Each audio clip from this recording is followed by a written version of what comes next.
Is it unhealthy to hold in a sneeze? And in fact, it actually is unhealthy. The sneeze mechanism is to expel germs and particles out of your nose, and it's actually a very strong reflex that the body has.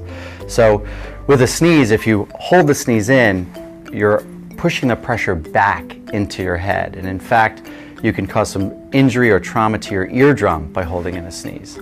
Additionally, you can just put pressure behind your eyes. Some people worry that their eyes will bulge out, but that won't happen. But you can actually damage your eardrums by holding in a sneeze.